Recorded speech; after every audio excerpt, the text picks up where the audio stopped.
All right, so paragraph 2 is really sampling procedures. So it's the sample and sampling procedures, right?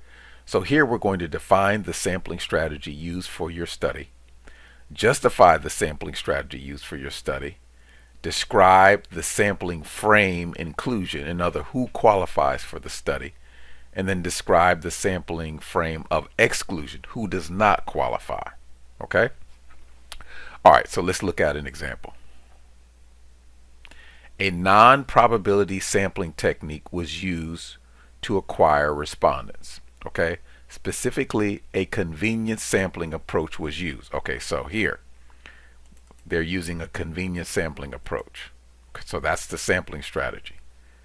So justified. A list of potential respondents who met the sampling criteria by titles were gathered. Each of the potential respondents on the list was contacted by email and by phone to seek their participation in the study.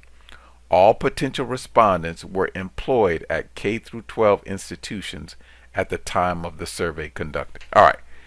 So basically, it's K through 12 IT professionals in Ohio. Okay? Now, an example of exclusion criteria would be, okay, are there limitations on how long they have to work? So for example, is it everyone, whether they just started working yesterday, or do they have to have worked there at least a year? Typically, I advise people that the minimum should be at least 6 months, right? But typically a year, but the minimum should be at least 6 months. Because if you're asking them about their experiences on their job and they just got there, how are they going to answer the questions, right? So you want them to have at least a minimum of 6 months. So that would be an example of an exclusion criteria. If they have not worked there at least 6 months or a year, they're excluded. Another thing, another exclusion criteria might be,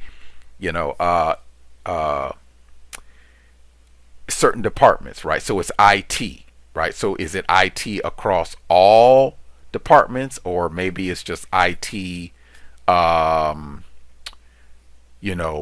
well, it says K through 12. So that's an inclusion criterion. Okay, so that's fine. Sometimes you can say English speakers, depending on what kind of study you're doing. They have to be able to speak English or read English. A lot of times we have age, right? So they have to be at least 18, right? That would be an exclusion criteria. So anyone who is under 18 would be excluded. So you have to think of in terms of who qualifies, but then also who doesn't qualify. So of the people who are K through 12 IT, what would make them or put them in a position where they would not qualify? Okay? All right. So that's the sample. Now we're going to move on to power analysis. So write the sample section, write the sample paragraph, and then we'll move on to power analysis.